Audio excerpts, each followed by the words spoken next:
আমাদের দেশের এই শাহবাগী নর্তকীগুলো আমার মাহারামের দরকার কি? যদি সকল পুরুষ আমার ভাই হয় কেন আমার বোরকা পড়তে হবে? বোরকা তো ইহুদি সম্প্রদায়ের যে হারদি বংশের নারীরা পরে। আমি বলি বাংলাদেশে পাগলা কুত্তার সংখ্যাও শাহবাগী নাস্তিকদের চেয়ে বেশি।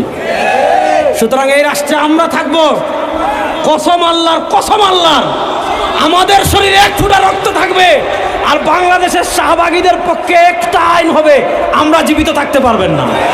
নবীর সুন্নাহ ভালো লাগে না, নবীর দিন ভালো লাগে না, নবীর ইসলাম ভালো লাগে না, নবীর রাষ্ট্র পরিচালনা ভালো লাগে না, নবীর বিচার ব্যবস্থা ভালো লাগে না, নবীর অর্থনীতি ভালো লাগে না, নবীর নেতৃত্ব ভালো লাগে না।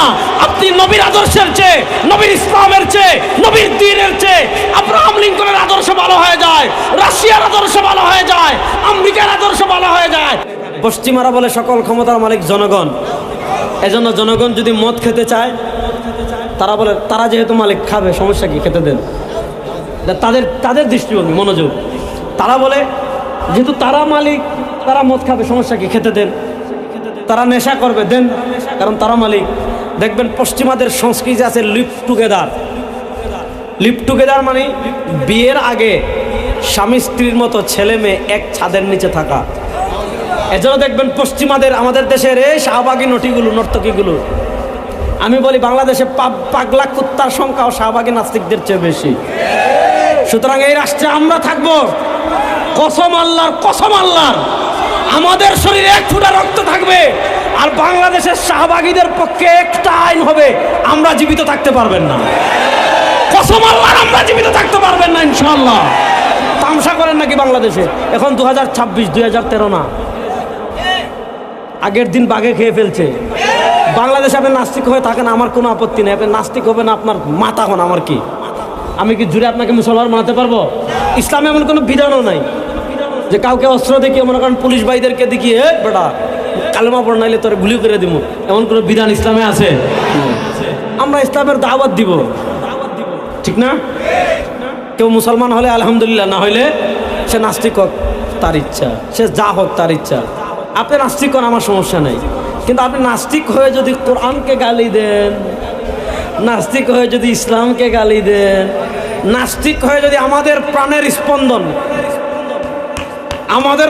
স্পন্দন বিশ্ব নবীকে একটা গালি দেন, কসম আল্লাহ, যেই জিহ্বা দিয়ে গালি দিবেন টান দিয়ে জিহ্বা ছিঁড়ে ফেলবো। যেই পা দিয়ে নবীকে গালি দিবেন সেই পা ঠ্যাং ভাঙ্গা গাছে ঝুলাই দেব। যে মাথা দিয়ে নবীকে গালি দিবেন ওই মাথা জায়গায় রাখবো না, ডাইরেক্ট কবর দিয়ে দিবেন ইনশাআল্লাহ। আল্লাহ নবীর ইজ্জতের জন্য জীবন দেওয়ার জন্য প্রস্তুত আছেন? আল্লাহ আমাদেরকে কবুল করুক, সবাই বলেন আমিন। ওখানে দেখবেন আমাদের দেশের শাহবাগীরা ইন্টারিম গভর্নমেন্টের আমলে আন্দোলন করেছিল। কি আন্দোলন করেছে? যে নারীকে সন্তানের অভিভাবকের মর্যাদা দিতে হবে। কথাটা বুঝেন ভালো করে। নারীকে সন্তানের অভিভাবকের মর্যাদা দিতে হবে। এবং আপনারা দেখেছিলেন ইন্টারিম আমলে নারী সংস্কার কমিশনের নামে একটা প্রতিবেদন 318 পৃষ্ঠার বিশাল তারা দিয়েছিল সরকারের কাছে জমা। আচ্ছা, ওখানের একটা পার্ট কি আছে? নারীকে সন্তানের অভিভাবক স্বীকৃতি দিতে হবে। আপনি পশ্চিমা বিশ্বে গেলে দেখবেন ওখানে তো একজন মেয়ে তার জৈবিক চাহিদা যে কোনোভাবে পূর্ণ করতে পারে, তার স্বামী লাগে না। বিয়ের আগে 5 পুরুষের সাথে সে জৈবিক চাহিদা পূর্ণ করে। এখন সন্তান কার যেহেতু নির্ধারিত নাই, সে নির্ধারিত করে বলতে পারছে না এই সন্তানের বাপ অমুক, এটা যেহেতু সে নির্ধারণ করে বলতে পারছে না, এজন্য তারা কি করে? এজন্য তারা মাকে সন্তানের অভিভাবকের ঘোষণা দেয়। তো আমাদের দেশে আপনি বেবিচার জারদ সন্তান বাড়াবেন, আমরা থাক মারে, তামাশা কি বাংলাদেশে হবে? তাদের ওখানে লিভ টুগেদার ওপেন। কেন ওপেন? কারণ তারা বলে যেহেতু জনগণ মালিক, জনগণ লিভ টুগেদার করতে চাইলে করবে, জনগণ সারা রাত ডিজে পার্টি করতে চাইলে করবে, জনগণ মদ খেতে চাইলে খাইবে, জনগণ জুয়া খেলতে চাইলে খেলবে, জনগণ আপনার সমকামী হতে চাইলে হইবে, জনগণ যদি LGBTQ হতে চায় হইবে, জনগণ যা মন চায় তা করতে পারবে। কেন? কারণ তাদের বিশ্বাসের জায়গা হলো সকল ক্ষমতার মালিক জনগণ।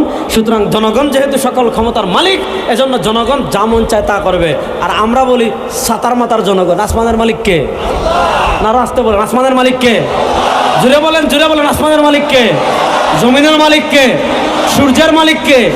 চন্দ্রের মালিক কে? মানুষকে সৃষ্টি করেছেন কে?